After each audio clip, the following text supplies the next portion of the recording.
Also, President Trump yesterday ordered his administration to determine how to impose reciprocal tariffs on all major U.S. trading partners. The order does not give a firm timeline for the tariffs.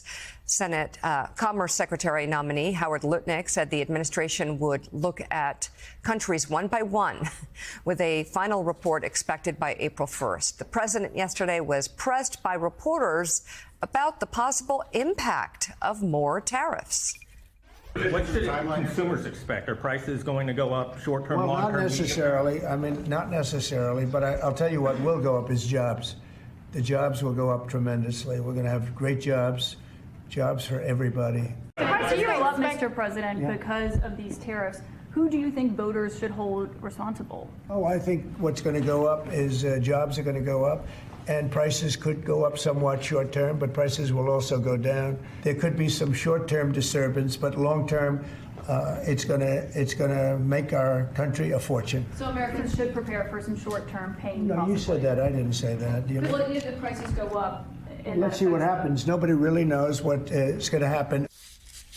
All right. So far, Trump has implemented only one set of the series of tariffs he has announced, an additional 10% levy on Chinese imports, a 25% tax on steel and aluminum imports announced this week, as well as 25% duties on imports from Canada and Mexico that Trump suspended would not go into effect until early March. This will have a huge impact ultimately on American consumers, Willie. Yeah, prices are going to go up. Let's bring in the anchor of CNBC's Worldwide Exchange, Frank Holland. Frank, good morning. So let's talk first about how the markets are reacting to all of this morning, and also just how manufacturers, consumers across the country understand what tariffs will do. If you talk to somebody running a car dealership in Detroit or a parts manufacturer, prices are going to go up. Well, first off, let's start off with the fact that tariffs are a tax on imported goods that are paid by businesses and often passed on to consumers. There still seems to be some confusion about that. So certainly there's a potential for price increases.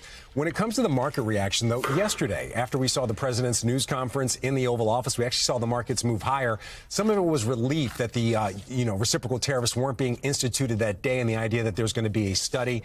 And again, when we look at the markets this morning, we're seeing the futures actually in the red. The Dow's down about 100 points, the S&P and the NASDAQ down fractionally.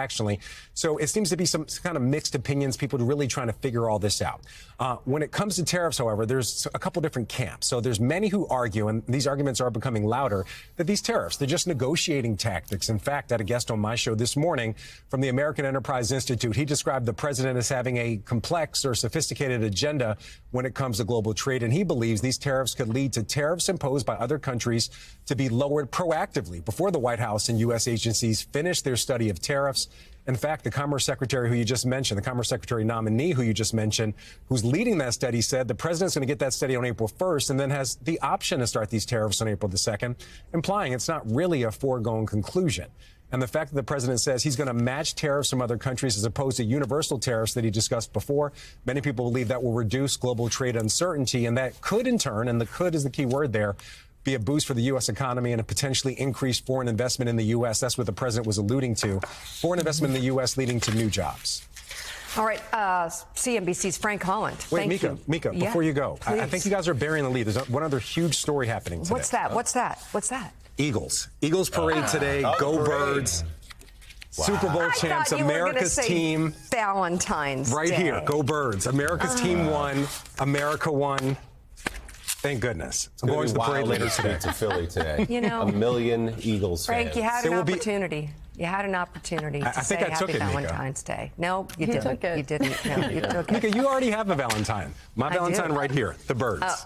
There you go. Mine's Valentine is Joe. Saquon. Okay. Yeah. All right. Have a great Valentine's Day, guys. Thanks. Right. Telephone. Happy Valentine's Day. Okay. So we are hearing from the Wall Street Journal editorial board. Yeah, they've been consistent on this. They're writing Trump's tariff stress test. The piece reads, is President Trump trying to put markets through a stress test? It feels like it. Stocks rallied Thursday after Mr. Trump announced a temporary reprieve from the global reciprocal tariffs he threatened earlier this week. Try to catch your breath before his next blunderbuss tariff shot. Trump's willy-nilly tariff threats on one day, off the next, create business uncertainty that will hurt U.S. investment and hiring. Mr. Trump's tariff threats encourage other countries to get closer to Beijing. U.S. businesses are huffing and puffing, but Xi Jinping is smiling, writes the editorial board of the Wall Street Journal. And Ali, you spoke to a member of Donald Trump's team, his economic team, yesterday and asked the very obvious question, won't prices go up with these new tariffs? A very obvious question. One you saw the president there was asked himself, and he actually used very similar language to what his top economist told me yesterday on MSNBC. Just listen to that exchange. Can you, without invoking the past administration, guarantee that prices won't rise because of these tariffs? Prices move up, prices move down. That's the way the world works, right? The economy. Yeah, but you're an economist. You forecast trends like this. So will consumers see prices rise? My expectation is that prices will fluctuate. And that when economists study the fluctuations of the prices, that they'll wonder what the causes were, and there will be many.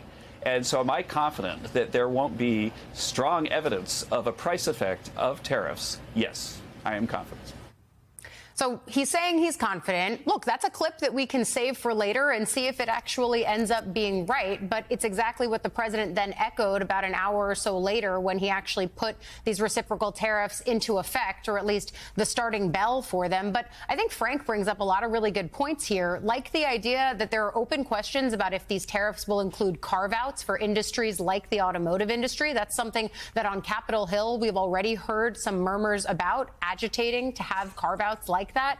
There are questions about if this violates world trade agreements. And then, of course, the way that it impacts just the alliances and trade partnerships that we have on the world stage. So a lot of questions there. And then, of course, what the Wall Street Journal has said, Mika. Absolutely. Yeah, and also just very quickly, some of this is just negotiations. Trump has had, for years now, said tariffs have to be part of this. So he's got to at least fall through to a time that's telling that this has been pushed off till April before it actually starts, or later, depending on the study.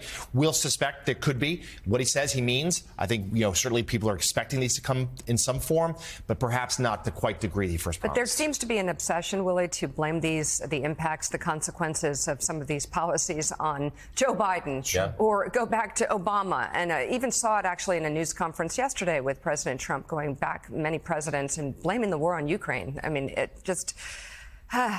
Well, part of we won't dig deep into that. There's a connection between Ukraine and inflation, which is that Donald Trump on the campaign trail suggested he would wave a wand, and on day one he'd get a deal to end the war in Ukraine, and the prices would come down. Now, gas, groceries prices have gone up since then and may go up further if these tariffs actually come to pass. Right, and there'll be no one that they can blame it on. Right. These are Trump's tariffs.